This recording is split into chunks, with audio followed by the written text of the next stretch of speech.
Hai guys, welcome back. Nggak lama ini aku barusan pulang dari Indonesia. Dan ini setelah 5 tahun terakhir aku pulang kampung. Dan waktu aku pulang selama 2 bulan itu, ini aku ingin sharing beberapa hal yang berkesan buat aku. Apa itu? Let's get started.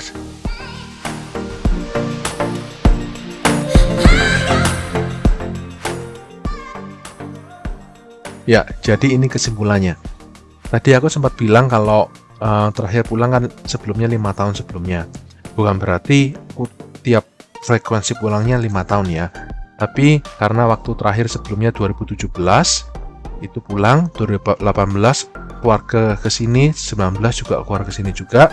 Terus itu Covid 2020, 2021, 22 sampai akhirnya itu 2022 Desember aku pulang. Ada kesempatan untuk pulang 2 bulan sambil kerja. Jadi aku ambil kesempatan itu. Nah, ini aku bagi 3 kategori. Yang pertama, kangen apa yang aku nggak suka sama Indonesia, terus apa yang surprise setelah sekian lama nggak pulang, terus pulang ke Indonesia, apa yang aku rasain. Oke, yang pertama jelas kangen keluarga. Terus sama pertemanan, sama sahabat, itu kesempatan untuk berkumpul dengan mereka lagi itu sangat kesan lah. Terus terutama juga mengunjungi tempat-tempat yang dulunya ada kenangan, atau misalnya rumah lama, atau tempat sekolah, atau tempat-tempat yang berkesan, itu aku sempat kunjungi lagi. Jadi kayak nostalgia gitu, lucu ya. Nah, mengenai makanan, ini lucunya aku malah nggak terlalu kangen banget. Kenapa? Karena istriku di sini masaknya Indonesia dan bisa dibilang sudah enak banget. Jadi waktu pulang Indonesia nggak sampai ngerasain pengen banget gitu loh. Ya ada beberapa 1-2 makanan yang memang nggak ada bahannya boleh buat, tapi kebanyakan sih nggak sampai bikin kayak waktu tahun-tahun pertama waktu pulang Indonesia itu kangen banget sama makanannya. Sekarang sih enggak. Terus ya aku kangen juga di Indonesia itu bisa gampang banget untuk punya pembantu. Kalau di sini kan semuanya kerjaan sendiri. Itu yang mengenai apa yang aku kangen. Nah, terus apa yang nggak suka? Aduh, panas dan lembab. Waktu pertama kali sampai Bali itu ya. Jadi waktu pulang itu aku di Bali dulu sekitar 10 hari liburan di sana sambil ketemu keluarga yang dari Jakarta sama Surabaya pada nyusul ke Bali ketemu ke sana. Nah, waktu di sana hari pertama itu langsung anak-anak terutama mandi itu sampai 4 kali. Karena keringetan sama lembabnya panas kayak banget gitu. Terus yang paling gak suka dari semuanya itu yang poin kedua itu rokok. Aduh, rokoknya di Indonesia itu parah banget. Sampai kadang orang nggak ada timbang rasa.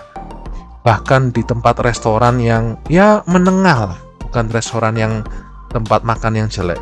Ya lah, kasih rokokan dong. Ruangan tertutup, kadang ruang sampai aduh parah banget, parah. Mau komplain mau gimana lagi, yang punya restoran boleh, ya kan? Sampai ada beberapa sikon yang aku sampai ya bilang tolong jangan rokok gitu. Cuman ya parah, rokok itu yang paling membuat big no kalau Indonesia. Jadi kalau kalian perokok dan kebetulan nonton video ini, tolong lebih pegang rasa sama orang yang ngerokok, karena kalau ya kan perokok pasif itu penyakitnya juga nggak kalah parahnya. Jadi ya itu. Oke, terus yang ketiga, aduh macetnya dulu waktu tinggal di sini sekian lama di NZ gitu kan sudah terbiasa macetnya sampai macet banget gitu ya. Terus dibandingkan Indonesia memang nggak ada apa-apanya macetnya memang.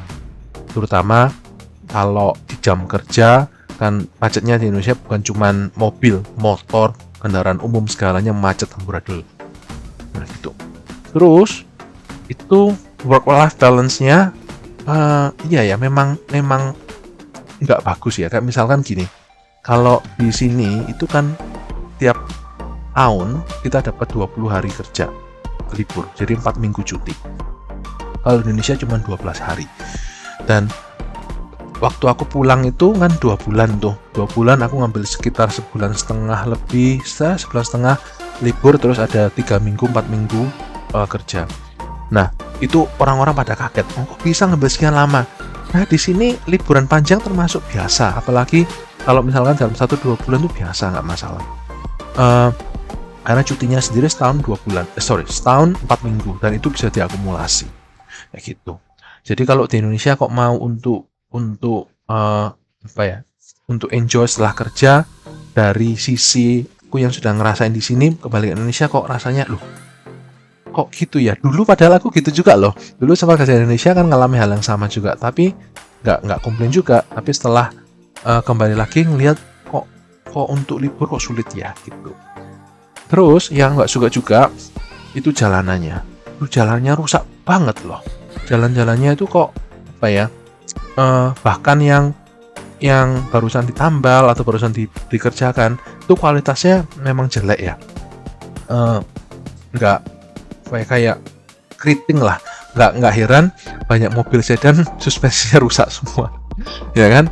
Ya gitulah. Yang surprise ini kan ada perubahan atau pergeseran ekspektasi, ya kan? Yang dulunya sempat tinggal di Indonesia lama, mulai dari kecil, terus pindah ke NZ 10 tahun lebih, terus pulang lagi, apa yang menonjol, apa yang berkesan. Nah, perusahaan memang sadar ya, memang orang Indonesia tuh ramah banget. Mereka pelayanannya itu memang secara default ingin melayani. Nah, kalau di sini kan enggak, kayak kita di restoran biasa, nggak ada kayak halo selamat silakan, nggak ada ya, langsung biasa gitu.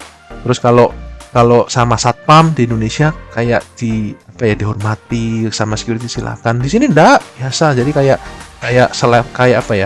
bukan selevel, atau maksudnya itu nggak dianggap kita lebih penting, enggak. Kalau Indonesia kan kalau kita customer, dianggap lebih penting, dianggap lebih harus diperlakukan dengan baik. Di sini enggak, jadi kayak sama-sama lebih nggak ramah intinya kayak gitu. Terus yang kedua itu uang 100.000 memang nggak ada rasanya sekarang ya. Kanan sudah hampir mendekati, tergantung kita mau makan di mana sih. Di restoran yang cukup bagus gitu, 100.000 sudah habis langsung satu menu. Sampai wow gitu. Rasanya perlu pecahan lebih gede deh, 200.000 harusnya, ya kan? Kalau 100.000 terlalu kecil. Terus ini yang aku setiap kali waktu sama teman-teman sama saudara-saudara juga bilang, setiap berapa ratus meter atau berapa kilo itu selalu ada Indomaret sama Alfamart ngalahin supermarket besar-besar, Giant dan segalanya tutup kan, Carrefour segala. Nggak tahu Carrefour semua tutup atau enggak, yang pasti sebagian tutupnya. Nah, Indomaret sama Alfamart ini merajalela, aku kaget loh, bisa ya? Karena kalau di sini di NZ itu masih hampir semua belanjanya kayak di supermarket yang gede-gede. Ada yang kayak Indomaret atau Alfamart, di sini namanya Dairy. Nah, dipanggilnya Dairy. Tapi barangnya jauh mahal dan nggak lengkap sama sekali. Terus waktu di Indonesia ada Indomaret sama Alfamart, Alfamidi dan lain-lainnya banyak menjamur di mana-mana, itu sampai aku sempat mikir kok bisa ya? Karena kan harusnya nggak tahu gimana mereka belanjanya, atau harian atau mingguan atau gimana. Kalau di sini rata-rata mingguan. Itu yang bikin aku agak kaget. Terus juga waktu ini enak ya, waktu sudah ada jalan tol Jawa itu enak banget. Surabaya Semarang dulu 6-7 jam, sekarang cuma 3-4 jam. Itu jauh lebih enak. Bagus lah jalan tolnya. Tapi ada satu hal, itu lambatnya sangat lambat dan sampai membahayakan kalau menurutku ya. Kalau di sini kan truk itu kecepatannya sama. kenceng-kenceng 100, kalau limitnya 100 ya mereka lari 100. Jadi atau mungkin 10% di bawahnya lah, 90 80. Kalau Indonesia kecepatan 100 itu truk mungkin kecepatan ada yang 30 40 loh. Itu bahaya loh. Jadi kalau mau lagi kecepatan tinggi, tiba-tiba truknya depan langsung harus ngerem, jadi waktu aku ngerasain nyetir dari Surabaya Semarang tuh sampai waduh kok ngeri gini ya truknya ya. Itu mungkin nggak tahu apa itu kebanyakan beban atau memang truknya sudah tua, nggak tahu kenapa. Cuman yang pasti terlalu lambat, sangat terlalu lambat. Itu membahayakan kalau menurut aku. Makanya nggak heran kalau di sini ya, kalau terlalu lambat itu bisa juga ditangkap, diberhentikan. Bisa kalau ada polisi, dia mungkin kita terlambat karena kita membahayakan orang belakang. Terus satu hal yang surprise juga, ternyata banyak banget ya pembayaran digital baru kayak Shopee Pay, terus Kris, lupa ada beberapa pembayaran yang wah enak loh dan sudah modern, mungkin lebih niru ke arahnya kayak di RRC sana ya, yang pada pakai QR code gitu kan. Nah kalau di sini, kalau di Handset enggak, masih rata-rata masih pakai credit card atau debit card biasa. Jadi antara Visa, Mastercard, Amex gitu aja. Nggak ada yang payment baru gitu. Jadi menarik sih kalau di Indonesia. Terus ya bagus sih, menurutku bagus buat cocok buat Indonesia dan untuk bisa lebih mandiri, nggak bergantung sama luar. Jadi kesimpulannya itu aku ingin share. Ada banyak hal yang aku kangenin, keluarga yang kalau di Indonesia bisa kapan bisa kumpul, tapi kalau sekarang di sini harus ada event khusus atau menyempatkan waktu yang nggak gampang untuk bisa kumpul kembali. Terutama itu. Terus yang nggak suka yang di Indonesia terutama highlightnya tuh rokok, parah banget rokoknya. Please jangan ngerokok. Oke, itu yang aku bisa share kali ini. Sampai ketemu lagi di kesempatan lainnya. Bye bye.